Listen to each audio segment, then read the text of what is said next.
resolution to be shown. Thank you.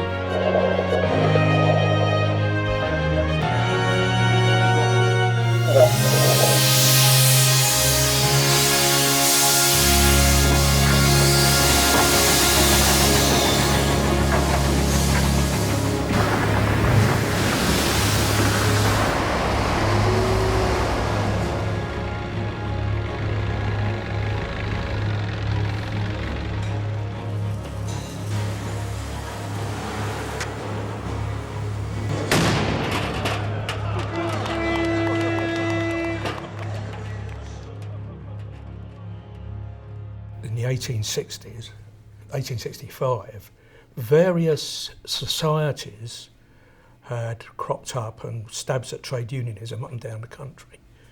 And it's an interesting title that they chose for themselves when you think about it. Societies of Railway Servants, how they must have viewed themselves at that time. There'd been a kind of movement amongst people through experience of being picked off one by one, that they ought to come together in some way. And in those days, of course, there was working class people voted Liberal. There wasn't any other show in town. And the only way forward that they would have that would bring success was that if they set aside their sectionalist differences and came together in one union.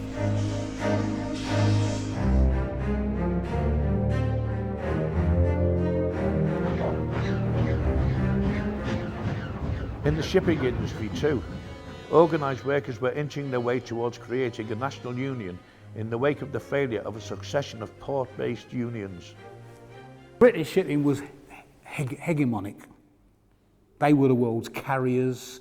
It was the fucking sinews of then globalisation. Nice in-word now, but then British imperialism. Them ship owners who was the worst employers you can meet, worse than the mill owners, worse than the mine owners. They was just villains, scoundrels. They got away with it. And the leadership at the time. Christ. Havelock Wilson may have had some ambition early in his life to do something for the sailors. He may have went to sea for a few weeks, but he very soon became a restaurant owner, parasite, seaman's boarding house, virtually a crimp on his own account.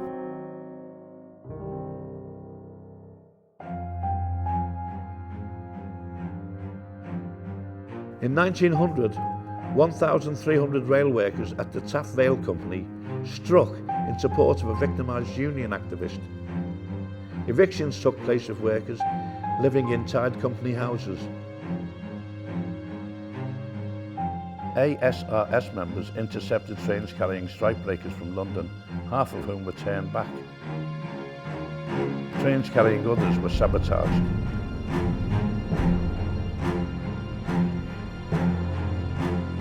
A year later, the union was hit by the full force of the state when judges awarded the Taff Vale Railway Company £23,000 in damages, which is more than £2 million in today's money. When workers struck down at Taff Vale, we fought the boss's law. Yes, for all their threats we are... The ruling sent shockwaves through the trade union movement and strengthened the movement to secure legal protection for trade unions through working class representation in Parliament. And it was Doncaster ASRS men Jimmy Holmes and Thomas Steels who put the motion to the TUC, forming the Labour Representation Committee, which won 29 seats in the 1906 election and led to the foundation of the Labour Party. The new MPs helped give unions protection with the Trades Disputes Act.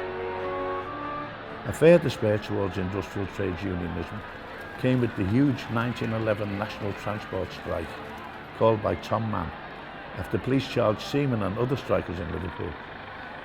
The strike was supported by 200,000 rail workers. The government offered rail company owners every available soldier in the country.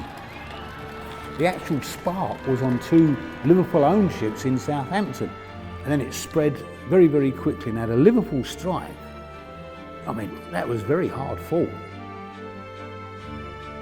And then it developed into a transport strike, didn't it, later on? The railmen, everybody, the streets, fucking police, fucking battles.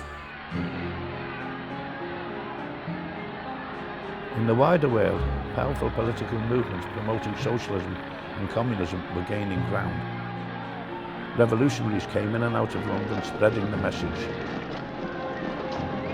The trade union and socialist movement grew in confidence, and it was out of that confidence that the National Union of Railwaymen was born.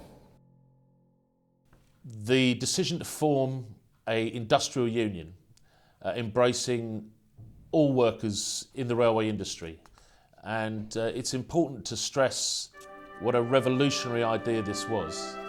The merger to create the National Union of Railwaymen was signed on 14th of February 1913 at a fusion congress held in the Holborn Town Hall in London, and the presidents and general secretaries of three unions, the Amalgamated Society of Railway Servants, the General Railway Workers Union, and the United Signalmen's and Pointsmen's Association, signed their merger and signed the documents of agreement. Industrial trade unionism was now in the ascendancy. NUR membership grew from 180,000 at merger to 270,000 members in 18 months.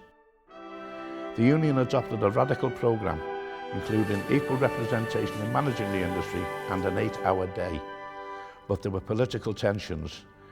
The conservative tendency in the NUR was personified by J.H. Thomas, the early NUR leader, who later became Colonial Secretary in Ramsay MacDonald's 1924 minority Labour government.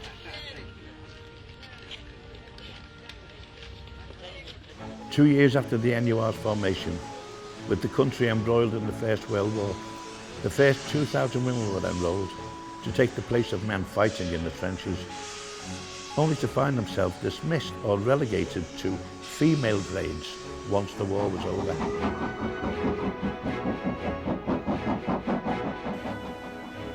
The same happened during the Second World War, with more than 114,000 women working on the railways in the two conflicts.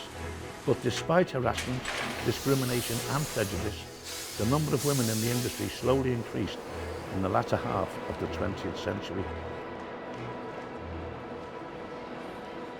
As station master, she's climbed to the top of the tree. Her only worry is where the station staff will go for their annual outing.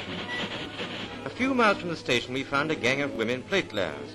They're making the beds, that is, making the sleeper beds ready for packing with ballast. It's their temporary way on the permanent way.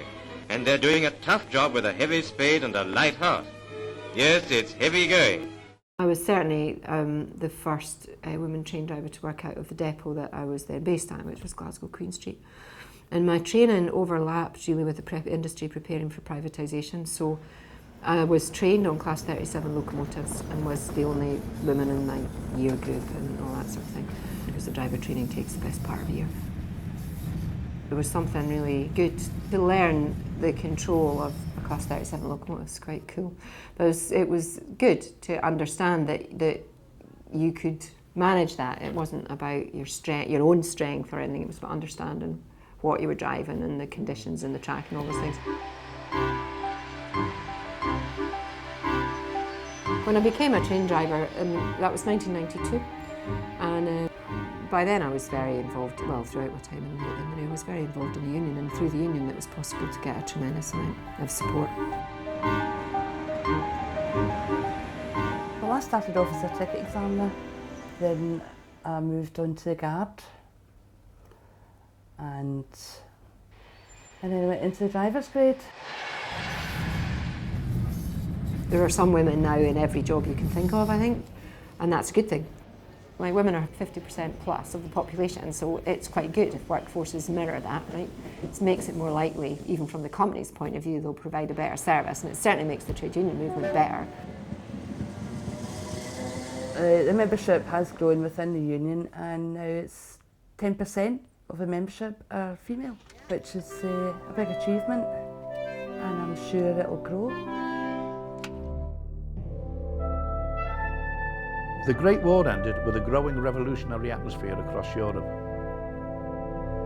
And with now more than 400,000 members, the NUR's demand for better wages and conditions exploded with a solid 9-day national rail strike.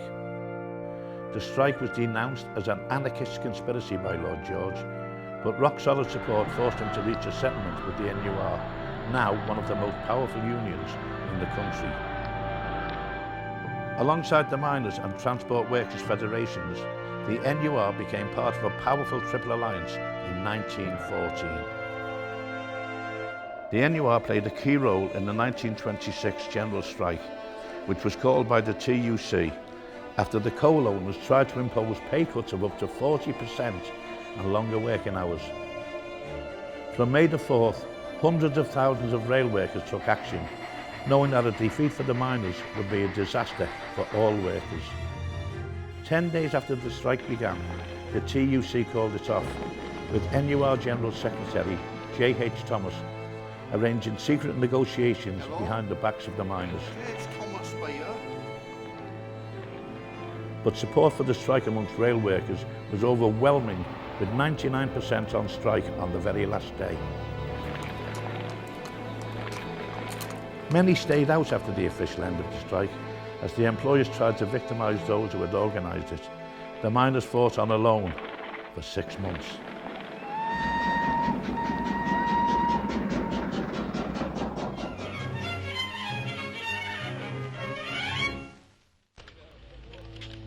By 1931, J.H. Thomas, along with Ramsay MacDonald, had become part of the Tory-led national government, which imposed cuts in unemployment benefits.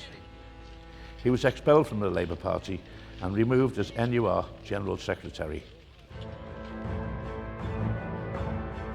As the menace of fascism arose across Europe to thwart workers' political demands for socialism, more than 100 NUR and NUS members played an heroic role in the international brigade defending the legitimate Spanish Republic against Franco's fascist coup.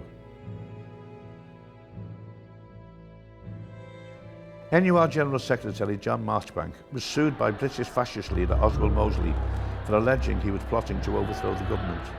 Although Mosley won, he was only awarded a farthing in damages. The NUR costs were met by contributions from the trade union and labour movement.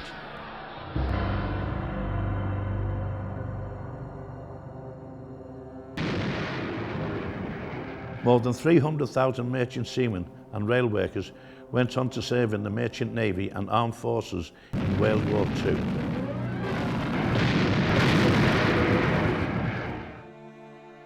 Over 24,000 British merchant seafarers died running supply convoys.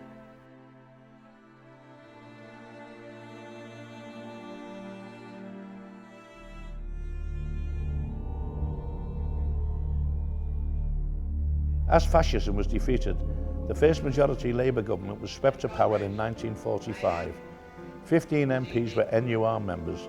A key part of Labour's programme was the nationalisation of industries essential to the running of the country, ranging from hospitals, coal and steel, to the national rail system.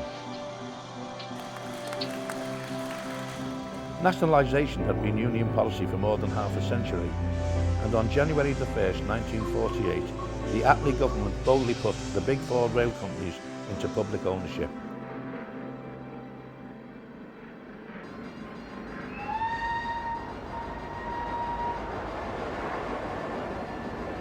For the first time, the NUR could now negotiate with a single employer, and the British Transport Commission could take steps towards integrating rail with the bus, road haulage and canal networks it also now controlled.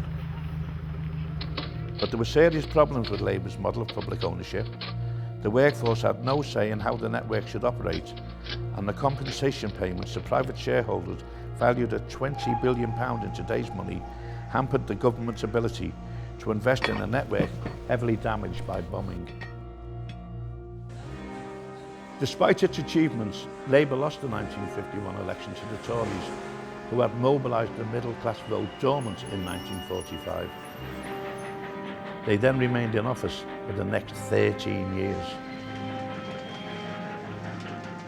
The Tory government favoured road over rail, and closed 19% of the network even before the technical director of ICI, Richard Beeching, was appointed to the chair of British Railways Board in 1961 with a brief to turn a public service into a profitable business. Closures of stations and branch lines deemed unprofitable were accelerated.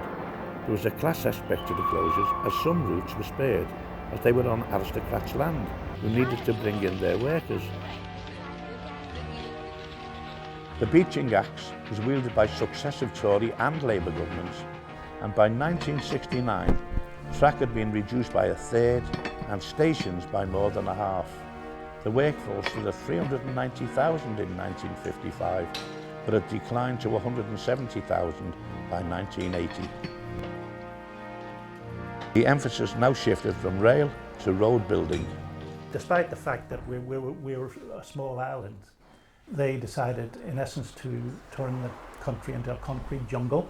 The Minister of Transport was Ernest Marples, who had a majority share before he was appointed Minister of Transport in a company that, of course, afterwards built the motorways. Marples and Ridgeway was the name, but of course to protect himself and to protect, as was the Tories at the time said, democracy, he transferred the shares to his wife.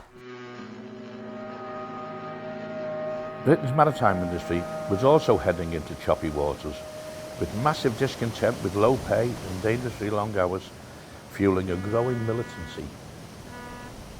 The new National Seamen's Reform movement reflected this discontent and built opposition to the cosy approach of the union towards the ship owners.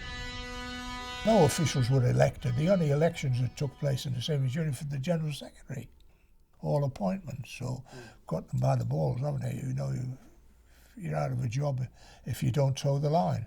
As far as the ordinary rank and file members are concerned, they had no input whatsoever into the organisation. In fact, they were frightened of the organisation. Sailing day and arrival day, we had to work 14 hours without overtime, which gave them carte blanche to get us out of bed in the middle of the night to do mundane tasks. If it was for mooring or picking up tugs or something, you could understand it, but it was a system that was seriously abused. They also agreed a 56-hour week, which was contrary to everything that was happening ashore, you know, and people were just totally fed up by that time of the low wages and the terrible conditions. Because overtime was all single time, and you didn't get double time or time and a half for any extra hours work. Well, we always work long hours because of the overtime. Most ships ran on overtime. You had to work, and in fact some of the ships you literally had to sign on your overtime before you worked it. And the ship sailed from London. Crazy system, long hours, industry. When you're at sea, you would work Saturday and Sunday in order to get this increase in pay. You see, it was a strat to catch a mackerel. And it didn't work. An important thing, when those ships got into a British port, they came off. With no scabs. It's important. The main person named by Harold Wilson was obviously Gordon Norris, who was one of the leaders of the strike, and tremendous. He toured the country, visiting all the ports, branch meetings everywhere. He was so active and to maintain the strike, tremendous work. Here's the position, that the picket line is now in operation. Do you think you're going to be asked to do picket duty? I expect we'll be asked when we get back to Liverpool as well. Will you be happy to do it? Yes. By June the 28th, 1966, 891 ships and 26,000 NUS members were on strike. Labour Prime Minister Harold Wilson decided to play the Red Scare card. Anger was building up. And then in the very first week of that strike, I mean, the seamen came under terrible attack from elements in the Labour Party. The leadership of the union succumbed to Wilson. You know, that was a good excuse for them to terminate the strike, call for a termination of the strike. Hold your banners up and let's In 1969, Labour's Barbara Castle tried to introduce in place of strife to reduce the power of unions to organise. The unions defeated the proposals by educating members about their consequences and mass action on the streets.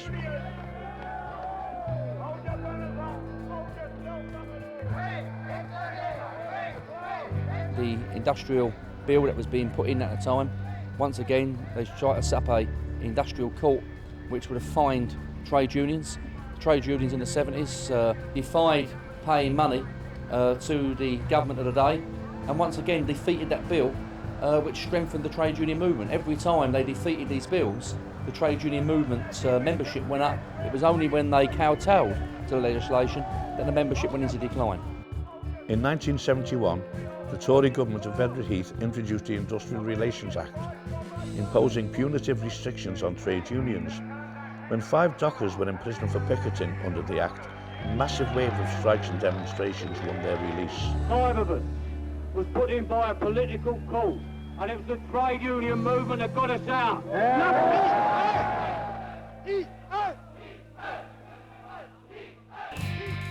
The poorly paid miners struck in 1972, when 30,000 Birmingham engineers came out in their support and closed the Saltney Coke depot.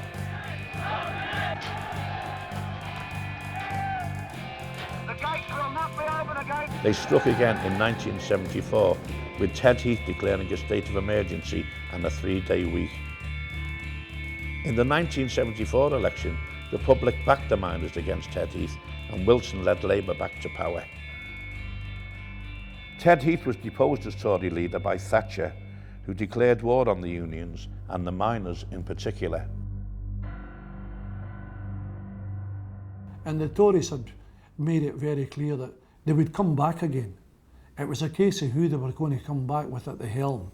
And reality and the brutality that Mrs Thatcher brought with her when eventually she was elected, I think went beyond even the expectations of the most hard-line trade unionists. What we have seen in this country is the emergence of an organised revolutionary minority who are prepared to exploit industrial disputes, but whose real aim is the breakdown of law and order and the destruction of democratic parliamentary government. There's 9 acts that come in right the way through for that period of time, which restricted emasculated workers from taking action, and basically served up on a plate as handing your union back to its members. In fact, what it was doing was tying them down with chains to stop them fighting back. On the 4th of November 1957, Jim Campbell and Tom Hollywood, the General Secretary and President of the NUR, were tragically killed in a road accident in Stalingrad whilst on a goodwill mission to the Soviet Union. Jim was succeeded by the so-called moderate Sidney Green, who opposed strikes but was under constant pressure from his left-wing executive, whose 26 or so members forced him into wage claims and other policies to which he was opposed. In 1975, he was succeeded by a Serbic former engine driver, Sidney Whale. Inside the NUR, political tensions came to a head when General Secretary Whale was forced to resign after casting the union's vote against the delegation's wishes at the 1982 Labour Party conference. For the first time in the history of the Labour Party, one of the unions that formed that political party, the miners, were denied a seat on the executive committee. So there's then a move from the floor, as I recall the chain of events, to open up the ballot box, because what the miners are saying, they've gone round the hall, you see, and they are saying, did you vote for me? Yes, did you? And they've totted this up, and the figures don't come out. The only way that this conference and our party are going to be satisfied that the election for our National Executive Committee has been conducted fairly and democratically is to have a reballot, and I second Clive Jenkins' motion. Higgins, the delegate, bent over and said to Milligan and myself, it's us. It's us. We're the ones who have corrupted our vote. And at the end of the conference, we were going out now and interviews were being done all over the place. And a sea of TV journalists ran by us. So we turned and went, and Will was given an interview to the TV in which he was saying, look, I've just spoken to my delegation and they are happy that there's nothing wrong with what we did today. We did it for the best of reasons, blah, blah, blah. So we interrupted and said to him, well, all bets are off now. That's it. He wanted complete control, you know, without any accountability, without any democratic process. For some years, even before I joined the railway, I'd been aware that the broad left was building in the NUR, and Jimmy's election was the culmination of that, and, you know, took us into another era. Jimmy was elected on a left ticket. He was a progressive left leader of the union and done many great things, and he certainly was absolutely, you know, had the union running through his veins.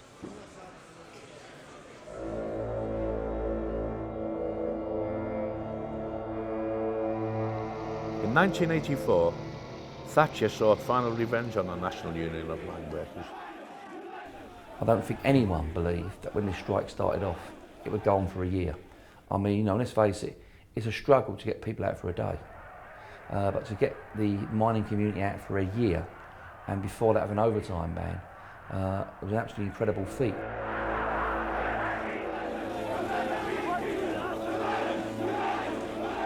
The full weight of the state was thrown at the NUM, and the NUS and NUR members stood solidly with the miners. The wagons sat for the whole of the year, and they did sit for the whole of the year, despite what other people might have said happened, and never moved an inch with the coal.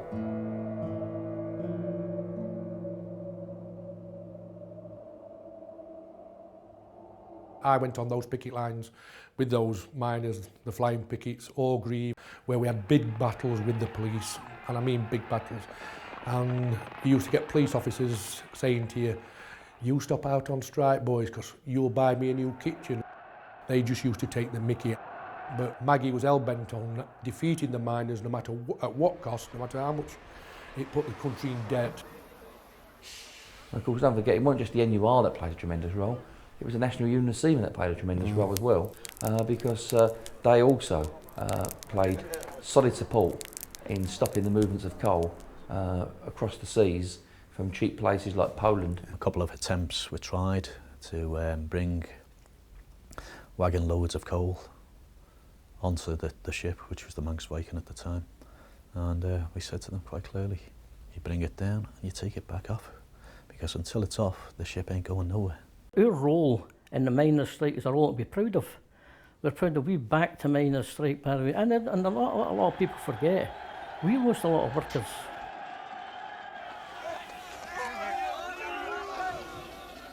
But this was more than just a strike, but an out-and-out attempt to smash the vanguard of the trade union movement.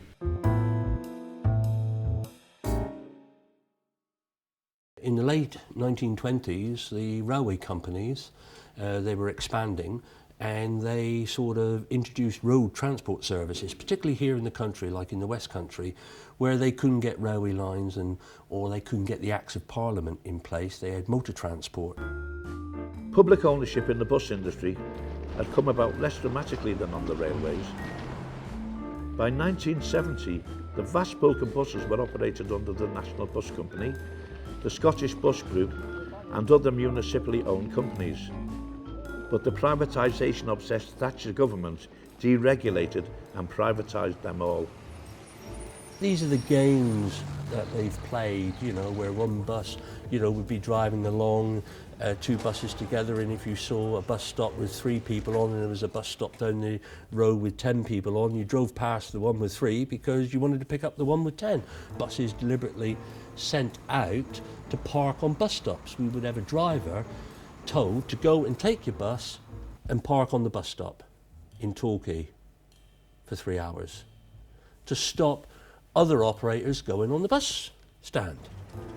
The Tory promise was that competition would bring more choice and cheaper fares, but the result has been the exact opposite, as uneconomic routes have been axed Bus passengers have been forced to pay more massive fare increases, and bus workers' pay and conditions have been squeezed.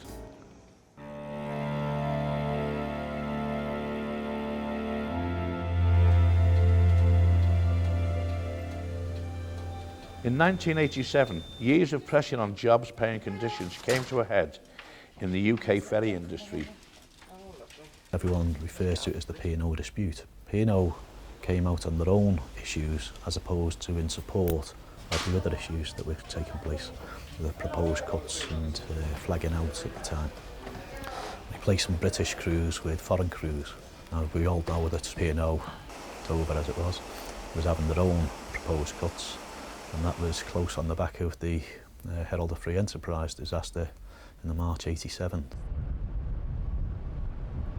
We had a supply vessel committee in Aberdeen, which was all lay members like myself and other people along with me. And as a result of what was termed in the industry as the Dover dispute, the P&O Dover dispute, with all due respect to the Dover workers, it wasn't just the P&O dispute, it was a national dispute, and I think a lot of people seem to forget that it was a national dispute.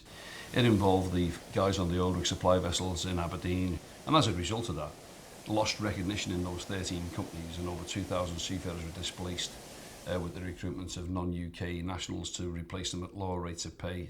It became very acrimonious, especially when the Aberdeen P&O service started sailing again. Very, very nasty dispute. The supply vessel companies withdrew recognition overnight, and overnight worked with the officers to replace the British ratings on board the vessels. Wholesale sackings everywhere. You know what I mean? We lost about, not counting Dover, but there was about 2,000 there. We lost about 1,500. And most of them never ever got back. We were banned and de-recognised, and it was as though they'd been waiting.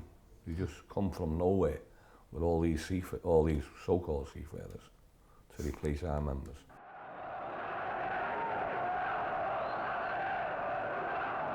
All ferries stopped, lots of the cargo stopped. We had picket lines up, so lots of the docks weren't working. You know, the dockers were recognising there was a picket line and they wasn't going to go across. The supply industry to the offshore sector just come to a stop, and you know, it was only going to be a matter of time before the UK's resources and energies was going to dwindle. The National Union of Seamen has been fined £150,000 for contempt of court. The High Court has also ruled that all the union's assets should be seized. The full weight of the anti-union laws were thrown at the NUS, but the strike continued thanks to the solidarity of other trade unionists. Technically, any monies were coming in had to go then to the sequestrator, and you weren't able to get all of it. But there was different ways of it happening. And that's all I'll say on that. The union was sequestrated in London, that they couldn't apply that law to Scotland. So we went about our business. We ended up, myself, Stevie Todd and a few other people commandeered the office and locked the bailiffs out. And we had some fun for a few weeks. They had to go to the courts in Edinburgh, the High Court in Edinburgh, to reserve the sequestration order and get it passed in Scotland. But by then we'd moved all the finances. I've got this handbag with money in it, and they gave me a lassie to come down to verify who I was and what I was. Well, she was a big lass. She was a good 5'10", 6 feet, a bit skinny like. And I says to her when we come out, I says, I tell you what, girl, I says, if anything happens, I says, I'll throw the bag for you. You run like hell, I says, and I'll fight the bastard up, because she had rare legs. Anyway, we got the money, and then what do you do with £300,000? And as a consequence of the various fines leading up to sequestration and the loss of revenue that we had there, and the serious drop in members as a consequence of the ongoing disputes and loss of jobs and so on and so forth, that had a dramatic impact on the finances of the National Union of Seamen at the time. It was a terrible time, you know, just Thatcherism at its best, or its worst, however you want to look at it. It was the boss himself that you needed to bring down. And you know, you knew that all the time that they had to support not the government. And no matter what government it had been in, it would have been the same.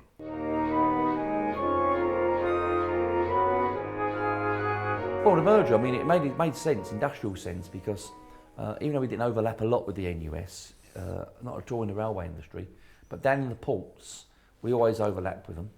And for example, Sea-Link, which was part of British Rail originally, we overlapped with the National Union of Seamen there. So we had a working relationship with them, so it made industrial sense to come together.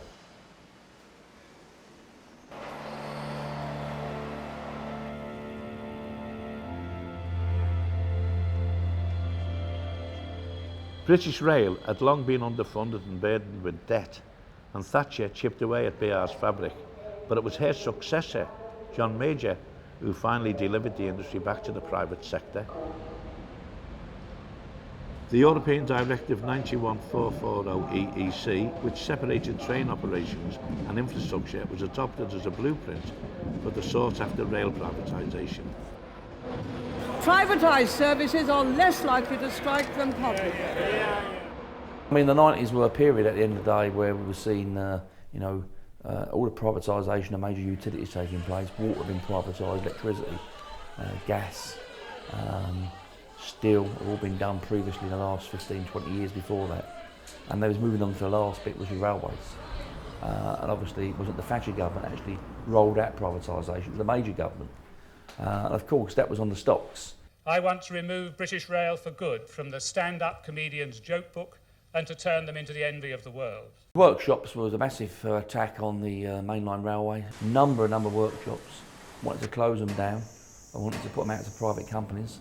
Didn't want the British Rail to have a monopoly of workshops, but didn't mind private companies having a monopoly of workshops. We all decided to go on a mass protest at Derby first, and then we went to Swindon, and then in '86 it came to Doncaster, and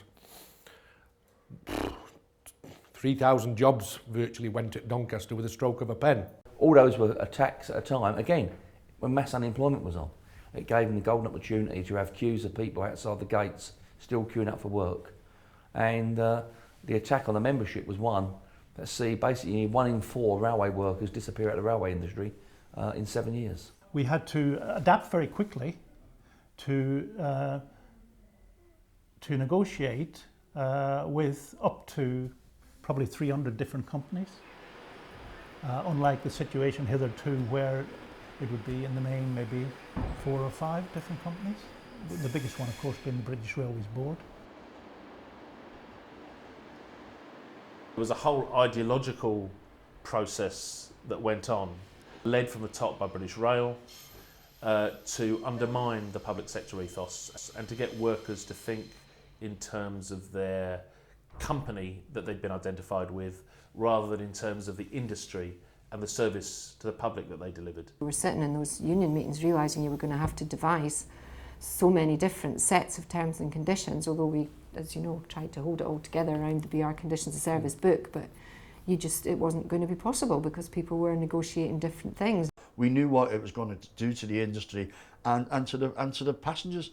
It was never going to be the same railway again, not once you fragmented it and sold it up to the people who own it today. Within months of privatisation, there were companies literally coming out the woodwork to provide engineering services on the railway, many of whom had no previous experience of working on railways. So there was no skills base for it. They just saw this as being a blank checkbook, if you like. So all of a sudden you had managers whose sole job was to interface with other managers in other companies, jobs that simply didn't exist pre-privatisation. BR came gunning to do away with the negotiating agreements that we had with them, long-standing agreements.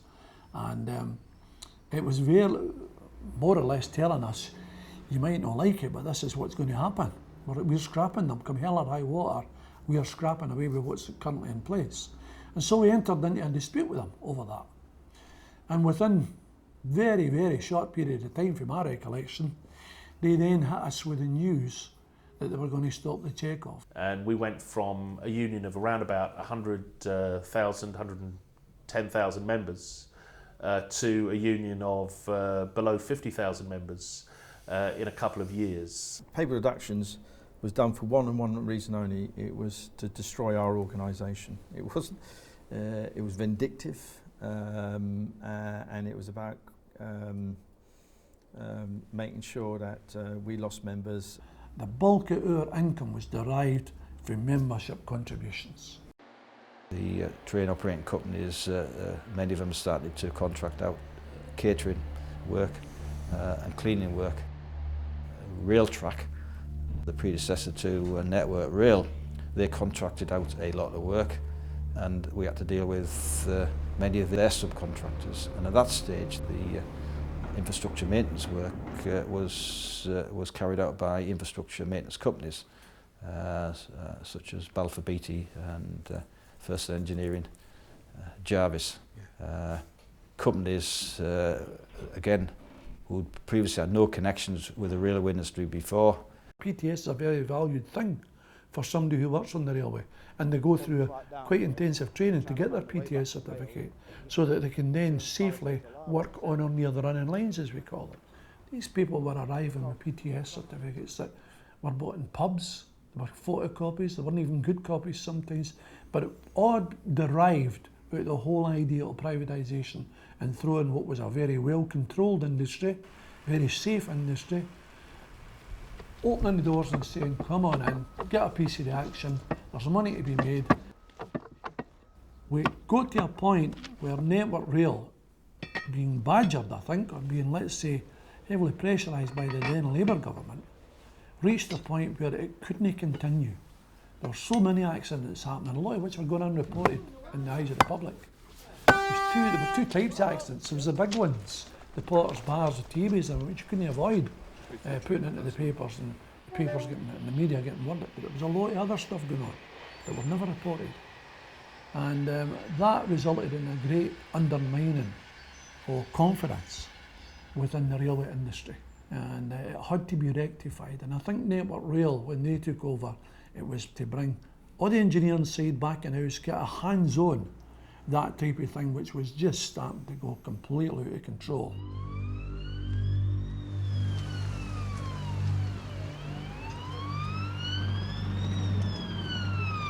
Potters Bar, Hatfield, Southall, Paddington, it wouldn't have happened without what John Major done.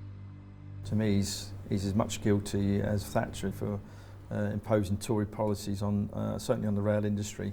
The fact of the matter is we don't want a witch hunt against anyone, but we want a proper public inquiry to make sure that this never happens again.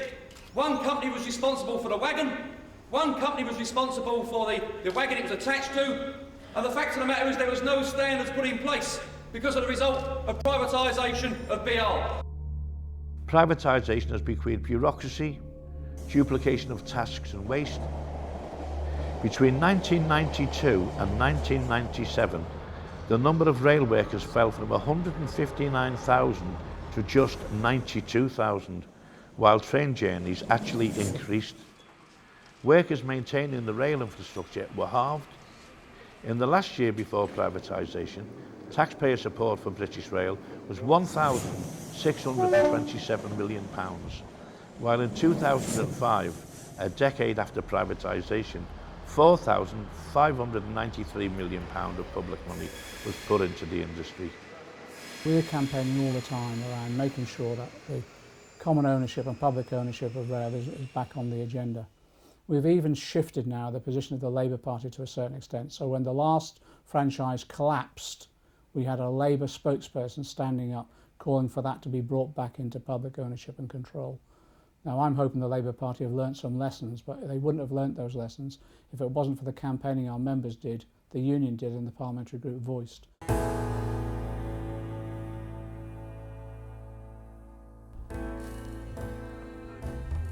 In 1994, despite the years of anti-trade union laws, signallers voted by 4-1 to strike for fair pay. We tried to negotiate a major improvement to their lot. That ended up with the political interference of the major government with Railtrack. I was there at all of those meetings, and the famous 6-minute meeting when we were told that the deal was off the table, and we went back to our boardroom and put on a national strike, and we had 19 weeks of strike action. I was personally am very proud to lead my grade in that dispute. It was a massive dispute. I was the only signalman on the executive, and they elected me the chair of the strike committee, and we were involved in all of the negotiations, but also involved in getting around the country and organising the strike, which was rock solid. We proved we still had some industrial strength in the signalling grade that historically is one of the most powerful grades, in the sense, that's no disrespect to other grades, but we go on strike, the railway stops.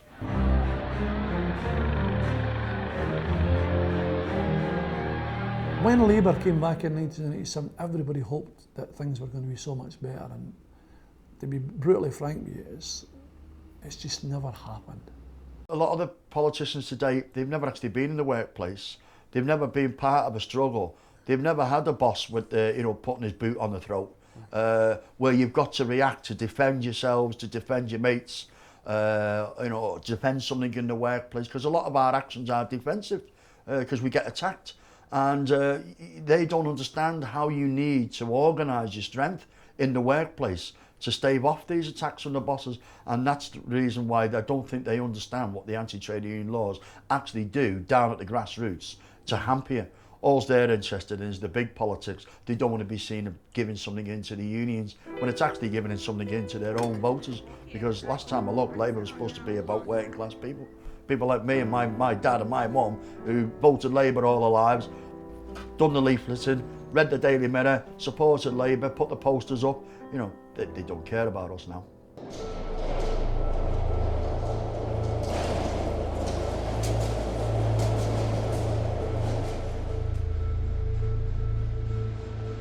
Ignoring the debacle of mainline privatisation, in 1998, RMT sponsored MP John Prescott announced privatisation of the tube's infrastructure. It's a good solution. It's a third way. It's a practical example of how we modernise our transport system, and that's what I'm intending to do. One thing's for sure, it'll cost the taxpayer a lot less if it's back in public hands, because the consortium are there for one thing and one thing only, and that's making a profit. They should be run for the public, and they should stay in public ownership for the people of this country. Public ownership is our aspiration. It's an aspiration. It's what our members want. It's what a growing number of the public want. Despite massive profits, one of the private sector consortia, Metronet, collapsed in 2007, leaving the taxpayer with a bill of £1.8 billion. We are not in the business of pressing the rewind button, of reversing the reforms of the 80s. Where there is no overriding reason for preferring the public provision of goods and services, then the presumption should be that economic activity is best left to the private sector, with market forces being encouraged fully to operate. Will be a publicly owned railway, publicly accountable under the next Labour government. I had his measure from the outset. Could see his actions even in those early stages, ingratiating himself, and of course he never took up a position against the leadership of the union. He always fell in line with them. John, on numerous occasions, put himself across to be a friend and ally of the seafarers, and to the trade union, be it the NUS and subsequently the RMT. And then lo and behold, there's been such a bitter split and divorce, effectively. And sorry to say that he's no longer on my Christmas card list. He resigned because he wasn't comfortable with the union, because the union was a bit more rank and filey. And Bob and them would be outside his office barking up to him. He hated that. He hated it. And that's why he resigned. And over the flat, when he got shoveled out the flat. The man had got his whole living, his whole life from us. And he's done that. We wanted the flat to develop it and rebuild it and everything else. And of course, John Prescott was still in there. And he wasn't happy with it at all. It was left to me, really, to point out the decision was his. the executive decision, and it was quite in order. And John Prescott was wrong in his maintaining this low rent premises there. And of course, soon after that, he decided the next day to leave the RMT. Whether it was related to that, I don't know, but I was very disappointed in the man from that day on. However, even more disappointed that he is now in the House of Lords, because I honestly thought he had more principle than to do that. It really let down. I did get on with him reasonably well previously, met him in various conferences and that, and he was okay, but he became, I think, over-ambitious and forgot about his time on the passenger ships as a steward. So he became more bad then, you know. He's really unspeakable. He really is. You know, I can't think of anyone more unspeakable than him. For what? Because he was so close to us, and so promising to us, and so friendly with us, and so solid with us. We enjoyed his company. We enjoyed what he was doing at the time when he was good. And then all of a sudden, office, out of it.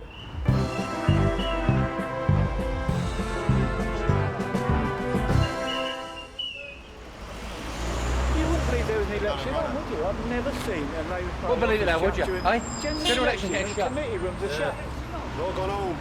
Yeah, that's it now. Well, just some back money for his rent and we live in Maritime House. Mr. Prescott. Not Mr. Prescott, not about? No, sorry. We come down here to see John Prescott today. He was a former official of our union, and we wanted to ask him where he stands, because in 1997, Tony Blair said there'd be a publicly owned, publicly accountable railway. That hasn't happened. Secondly, on top of that as well, at last year's Labour Party conference, they said return the railways back to public ownership, and we still ain't heard nothing. But he was never ever appointed by the executive of the Seamen's Union as an official, ever.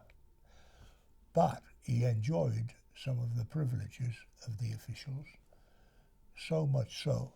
There's a provision within the rules of the Seamen's Union that any official transferred in the interests of the union from a branch is entitled by rule to get a mortgage for property to live in.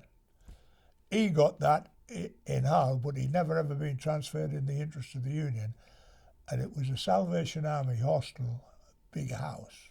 He's still living in it. That's how he got it. And because he's not daft, like, you know, he's used his loaf. It's about giving the people the opportunity and the belief. You've got a fella in there now who's fearless. There ain't many like him. See, that's the difference. You just imagine Sidney Green, Whale, you know, even Jimmy Knapp. Why can't people losing their houses every day of the week have the right to have money lent from the government? Bob grabbed the union by the scruff of the neck when we were going, you know, down, and completely turned it around and carried everybody with him. Our trade union, Royal Maritime and Transport Workers, have got no gripe with Iraqi workers. He is a worker, and he is basically for the workforce, and that's why a lot of MPs in the government do not like him, is because he is for the working class. They never used to meet the executive. There was never no cohesion of the executive committee meeting with the parliamentary group, putting over our points of view, let the parliamentary group tell them and us their points of view, so we could feed in a two-way basis. That never happened. So there was constant disagreement that this Labour MP was saying this and this MP was saying that. It's against union policy. So how can we have union officials that have got to support what the union does, but when it comes to parliamentary MPs, they can go and do their other thing? So we decided to write to every single Labour MP in Britain and ask them, do they want to be part of our group? And that was 4 questions. Number 1, do you support the repeal of all anti-trade union laws? Which all of them said they did when they was in opposition. 2, do you support the renationalisation of British Rail? Which they all supported when they was in opposition. Do you support London Underground not being sold off to the private sector, like the infrastructure side did, Metronet and tube lines? And also on top of that as well, the end of the destruction of British shipping. And out of that, we've got about 16 MPs that wrote back and said that we support that position. So we formed them as our new group, and the likes of Prescott and one thing or another disappeared from our organisation. And what we got then was basically a convener set up, which was John McDonnell. We formed our own group to give us our own voice in Parliament, and we expect our members to speak up for us and be accountable to us. You're the hope that we have. You're the hope. Every trade unionist in this country is the hope for the rest of society. Let's all have the courage that we can do this. Whatever happens, whatever they throw against us, let's stand up and have the courage. And that's what this union is famed for, particularly under this union leadership. Secondly is determination. We've always been able to stand up and be determined against them. But the third thing, it's on our banners, it's unity is strength. It's the secret of solidarity. It's those three things: courage, determination, and solidarity. Solidarity.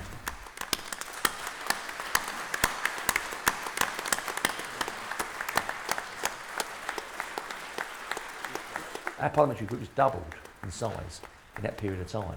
So we changed that. And we also said that, you know, we're only going to support those MPs that support our aspirations. And the Scottish Socialist Party were campaigning at that particular time on issues that we believe was more in line with RMT than what the Labour Party was.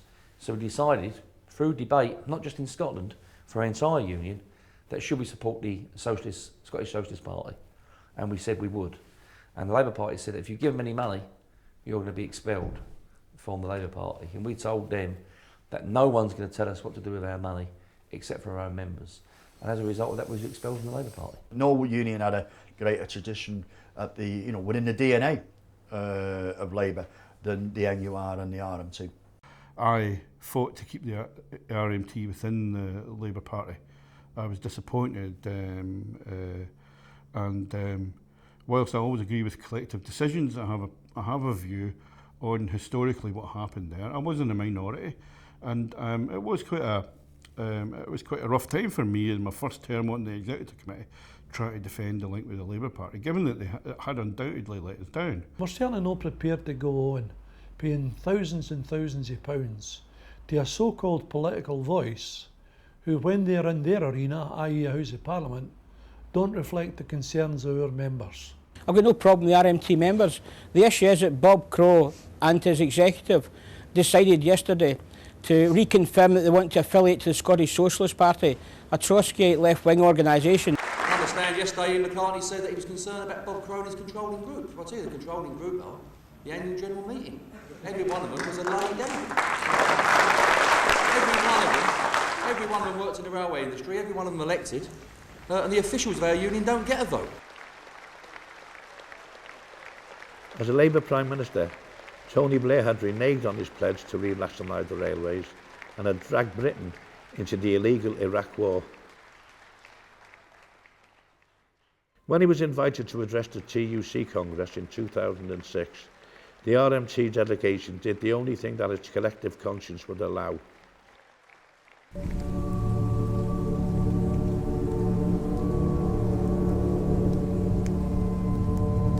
In the hazardous offshore energy sector, years of undercutting wages and eroding conditions by transnational US and British employers were taking a heavy toll.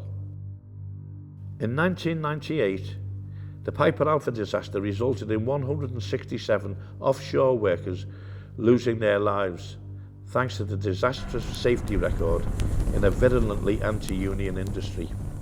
It was beyond anything that anybody could have imagined.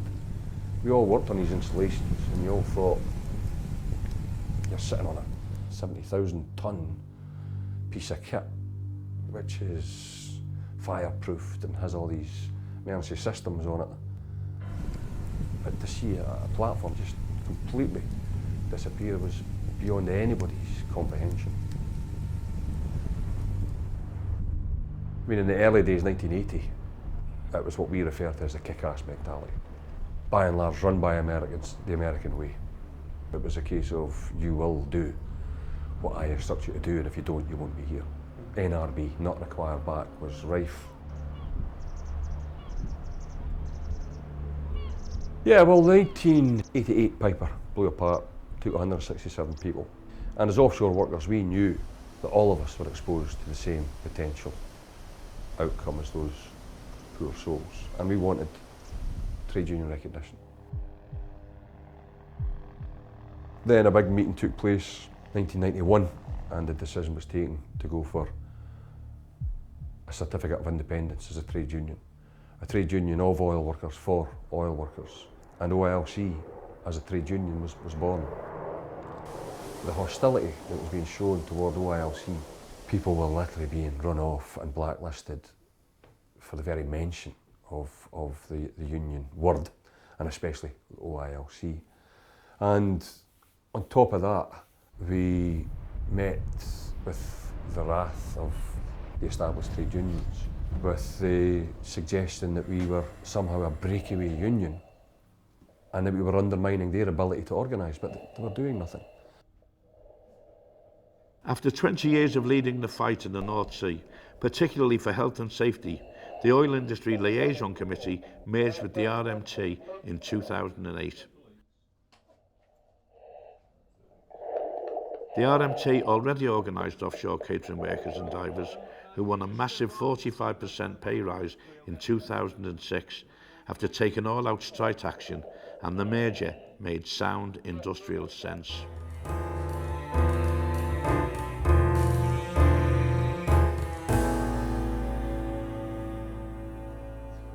RMT knows that its younger members are its future leaders. Down here we have the members who pay their subs and obviously input into the RMT. If they have any problems, they go to their rep. Their rep will then either contact or phone the regional organiser or speak and discuss it within the branch. Trade unionism is not a dirty word anymore. More and more people are joining our picket lines, they're campaigning alongside us, they're standing shoulder to shoulder with us. We are embraced as young members to get involved, and we work closely with the organising unit, and I mean this arms us with a wealth of knowledge and experience that we can take back to the workplace and organise amongst ourselves, setting up different campaigns, and we also accompany the organising unit on the front line at demos. The union has always prioritised organising. It's something that we do naturally. So over the last 100 years or so, we've had union activists going into the workplaces, speaking to the workers, listening to what they've got to say, and using that to then fight for better pay conditions, safety, and to fight for justice. If you look in particular at the last 10 years or so, you'll find a huge success in terms of the growth of the union. 50,000, just over 50,000 members in 2002 is now touching 80,000. And that has been a massive rise as a result of energetic organising out there in the various workplaces.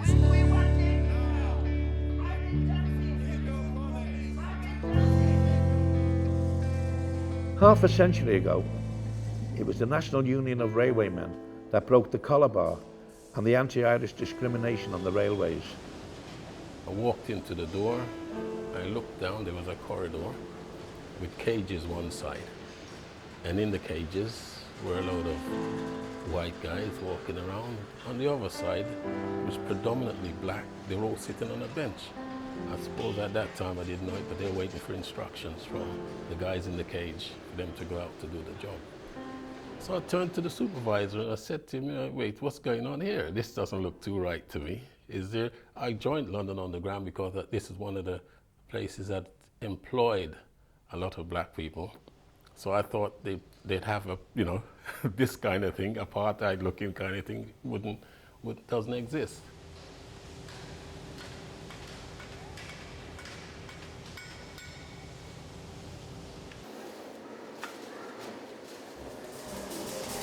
Unity is strength, yeah? So it's the best form of support one can have in terms of an industry like this, to be a member of the union. I want Boris Johnson and his entourage to know that we are not the people who orchestrated this economic meltdown. The reason why they are attacking us is because they are looking for the weakest link. RMT's dispute on London Underground, we thought was a success. because Boris Johnson promised that he would ensure a living wage was paid to all our members, all our cleaners. That promise... Today, RMT plays a leading role in organising minority ethnic workers who are disproportionately represented among low-paid cleaners and catering staff. We cleaners have been abused, bullied, victimised, sacked by unscrupulous employers.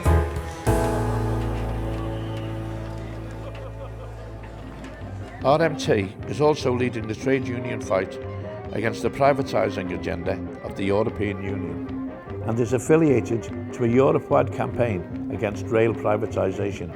In my view, the European Union is the European arm of global neoliberalism, which of course is really pushing for privatisation as part of usurping the role of individual countries and the working class people. At the 2009 European elections, RMT was the key force behind a left-wing coalition which stood on a platform in defence of workers' rights across Europe and against EU diktats demanding privatisation of our public services and industries. Through all the struggles, triumphs and setbacks of the last 100 years, RMT is today one of Britain's fastest growing unions. Following the trauma of privatisation, job cuts and closures, RMT has fought back and increased its membership from 54,000 in 2002 to over 80,000 today. When we see capitalism reasserting itself today as a global phenomenon, unrestrained by government laws, by statute, by treaties, even by morality, I think many workers are looking for an organisation that can tame that and can challenge that sort of unbridled power. And that's what an industrial trade union, to me, represents. Industrial trade unionism is the only way that workers and trade unions in the future will be able to survive. To be an all-grades union is brilliant. That's the way it should be. It's collective strength in numbers. It doesn't matter what ethnicity you are, what your sexual orientation is, you are valued within the RMT, and this is what makes us so powerful as a union.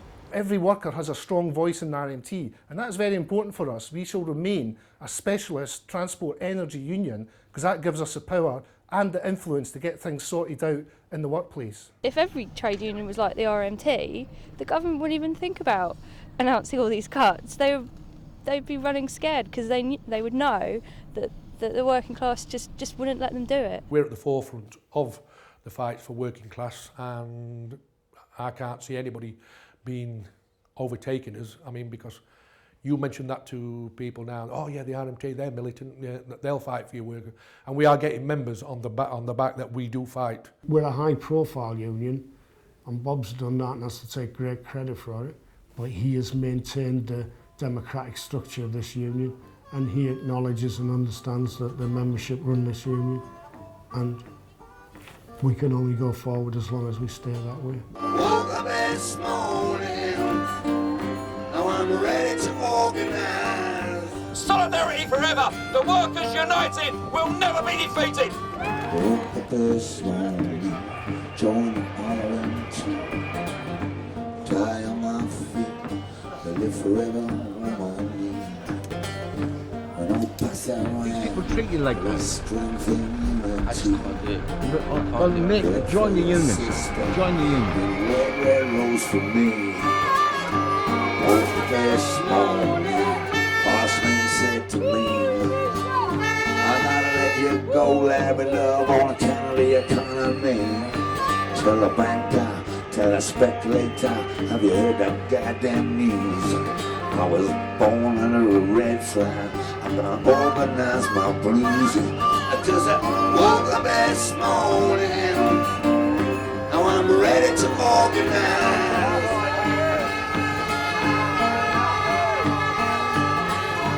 Woke up this morning, now I'm ready to organize.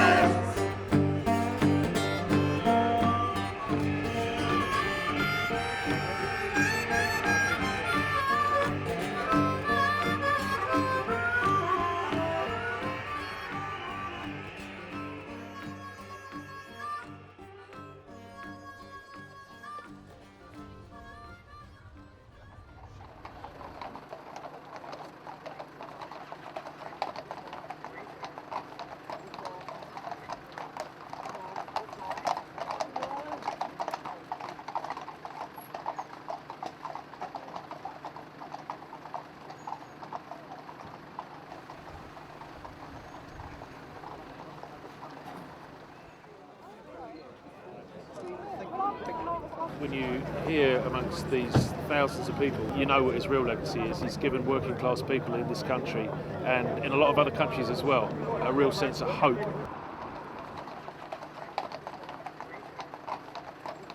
He was a household name, and people all over the country felt when he died as though they'd lost a big brother or something.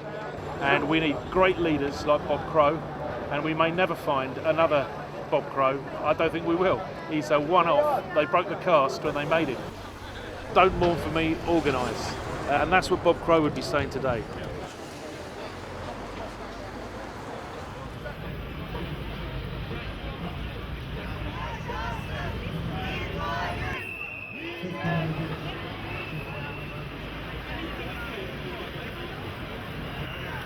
He has always had the ability to make us smile, and it helps that you have the knack for remembering the Millwall motto too: no one likes us, we don't care.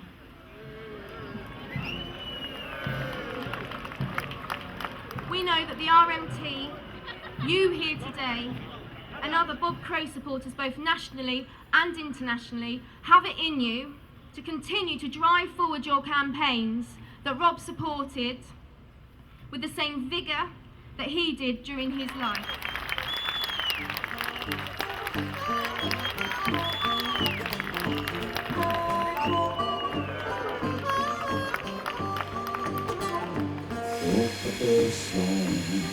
Join RMT, die on my feet, with loads of money. And don't pass that around, there is strength in unity. Bread for your sister, and a red, red rose for me. Hope the best morning, Bossman said to me, I gotta let you go, lavender, love on account of the economy. Till the bank out, till I speculate back, and you hear that goddamn news. I was born under a red flag, I'm gonna organize my blues. Cause I woke up this morning, now I'm ready to walk.